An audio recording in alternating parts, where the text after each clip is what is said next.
Doctor Rajneesh Kapoor हमारे साथ जुड़े हुए हैं, साथ ही हमारे साथ इस वक्त डॉक्टर आशीष जायसवाल भी। लेकिन सबसे पहले डॉक्टर रजनीश, आपका रुख करते हुए दो बातों की तरफ आपका ध्यान खींचना चाहूंगी मैं। सबसे पहली बात यह कि रेमडेसिविर का शॉर्टेज में होना, इसकी बड़ी वजह क्या है? क्या एक्सपोर्ट किया गया भारत की तरफ से, इस वजह से शॉर्टेज हुई? दूसरी बात ये, इंडस्ट्रियल यूजेज ऑफ ऑक्सीजन पर रोक लगाने के बावजूद इस वक्त जो किल्लत है उसके लिए कालाबाजारी जिम्मेदार है, इंडस्ट्रियल यूजेज जिम्मेदार है, या फिर सिचुएशन का आकलन ठीक से नहीं किया गया वो जिम्मेदार है? ऑक्सीजन की बात पहले करता हूं। So I think we were caught unaware. इतना सोचा नहीं था भी एकदम से हम ऐसी सिचुएशन में होंगे, यहाँ केसेस 3 लाख तक पहुंच जाएंगे।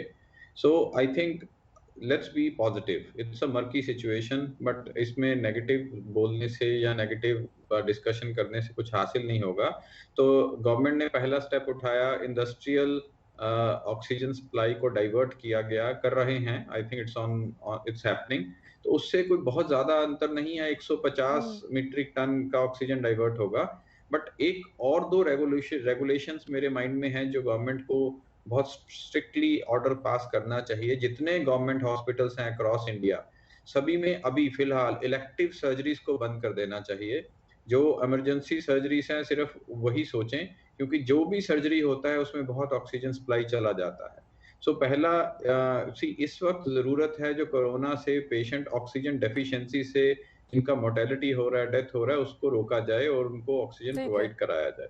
सो जो इलेक्टिव सर्जरीज हैं across India, it has to be stop. There has to be a unanimous call from the government. That's one, that would divert a huge lot of oxygen towards the corona patient.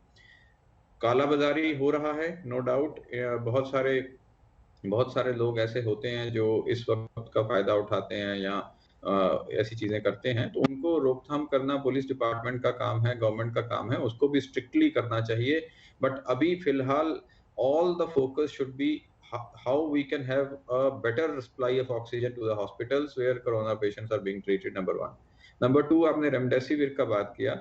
Remdesivir एक again I would emphasize here, remdesivir कोई miraculous life saving drug नहीं है वो। जरूरत है remdesivir का patients में, जो पेशेंट्स स्टेज बी में पहुंच जाते हैं, एडवांस स्टेज कोरोना में पहुंच जाते हैं, जिनमें इन्फ्लामेटरी रिस्पांस बहुत बढ़ जाता है, वायरीमिया बहुत बढ़ जाता है, बुखार नहीं टूटता, और 5-6 दिन के बाद भी सीटी स्कैन्स और खराब होते जाते हैं, उनमें रेमडेसिविर इंडिकेटेड है। But I again say emphatically that remdesivir का शॉर्टेज का कारण है इनअप्रोप्रिएट यूजेज।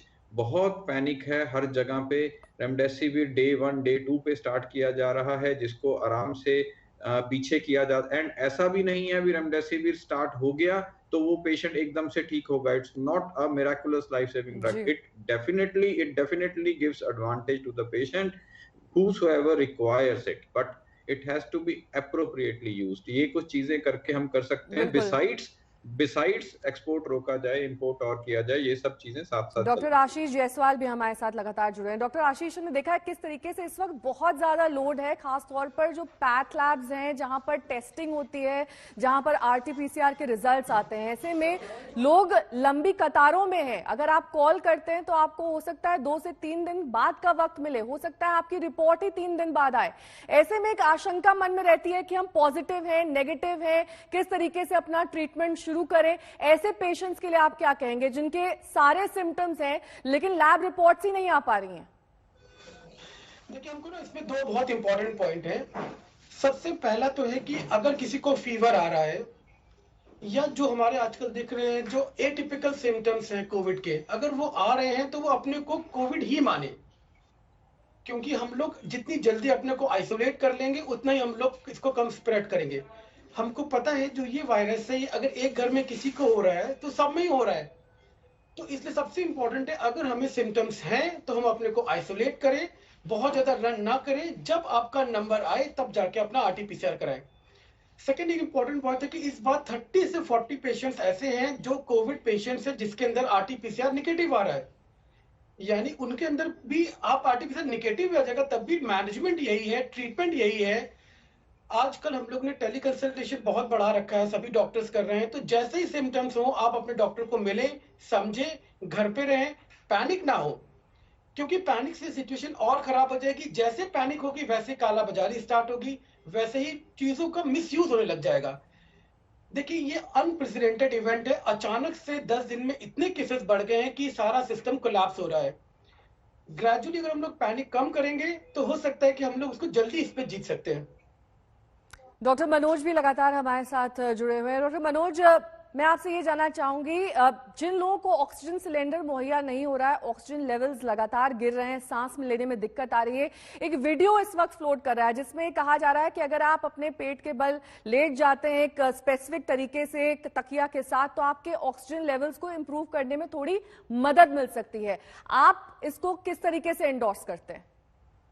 जी, अभी ऑक्सीजन नहीं मिल रहा है और ये एक साइंटिफिकली प्रूवन चीज है कि प्रोन वेंटिलेशन में जो आपके जो कोलैप्स्ड अल्वेलाई होते हैं खुल जाते हैं और वेंटिलेशन परफ्यूजन जो है उसकी मिसमैच कम हो जाती है। तो डेफिनेटली प्रोन पोजीशन में ऑक्सीजन सैचुरेशन थोड़ा इंप्रूव करता है।